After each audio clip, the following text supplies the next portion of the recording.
அனைவருக்கும் வணக்கம். சுதந்திர போராட்டத்தில் பல முக்கிய வீரர்கள் உள்ளனர். அவர்களுள் மிக முக்கியமாக திகழ்ந்தவர் வீரத்தை தன்வசமாக கொண்டிருந்த மருது சகோதரர்கள்.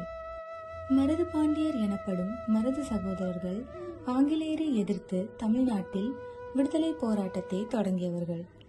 இன்றைய விருதுநகர் மாவட்டம் நரிக்குடிக்கு அருகிலுள்ள முக்குளம் என்ற கிராமத்தில் வாழ்ந்த மொக்க பழனியப்பன் என்பவருக்கும் அவரது மனைவி ஆனந்தாயி என்ற பொன்னாத்தாள் என்பவருக்கும் மகனாக பிறந்தனர். 1748 டிசம்பர் 15 பிறந்தவர் பெரிய மருது பாண்டியர். இவர் வெள்ளை நிறத்துடன் இருந்ததால் வெள்ளை மருது பாண்டியர் என்ற பெயரும் உண்டு. 5 ஆண்டுகள் கழித்து 1753 ஏப்ரல் 20 சின்ன மருது பாண்டியர் பிறந்தார். பெரிய மருதுவை விட உயரத்தில் சிறியவராக இருந்ததால் இளைய மருது சின்ன மருது பாண்டியர் என்று அழைக்கப்பட்டார். இவ்விருவரும் சிவகங்கை சீமையின் அரசர் முத்துவடுகநாதரின் போர்ப்படையில் வீரர்களாக சேர்ந்து தமது திறமையை நிரூபித்தனர். ஜம்புதீவு பிரகடனம். அடிமை வாழ்வுக்கும் ஆதிக்கத்துக்கும் எதிரான விடுதலை போராளிகளின் ஆத்மார்த்த குரலை சொல்லுகிறது இந்த ஜம்புதீவு பிரகடனம். இதுதான் இந்திய விடுதலை போர் வரலாற்றில் வெளியிடப்பட்ட முதலாவது சுதந்திர போருக்கான பிரகடனம்.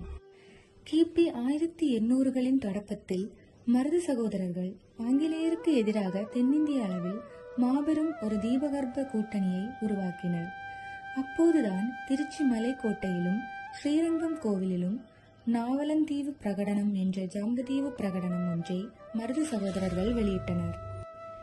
இதை வெளியிட்ட நாள் கிபி 1801 ஜூன் 12. மருது சகோதரர்கள் இருவரும் ஆங்கில கிழக்கிந்திய கம்பெனியரால் 1801 அக்டோபர் 24 திருப்பத்தூரில் தூக்கிலிடப்பட்டனர். இவர்களது நினைவாலயம் காளையார் கோவிலில் அமைந்துள்ளது. மருது சகோதரர்களை நினைவுகூரும் வகையில் ஸ்ரீ ஐயப்பா மகளிர் கல்லூரியின் நாட்டு நல பணித்திட்ட அணியன் 97 நடத்திய நிகழ்ச்சியில் மருது சகோதரர்கள் வெளியிட்ட ஜம்புதீவு பிரகடனம் குறித்து எமது கல்லூரியில் கட்டுரை, கவிதை, பேச்சுப் போட்டிகள் நடத்தப்பட்டன. அதில் எம் கல்லூரி மாணவிகள் கலந்து கொண்டு தம் திறமைகளை வெளிப்படுத்தினர்.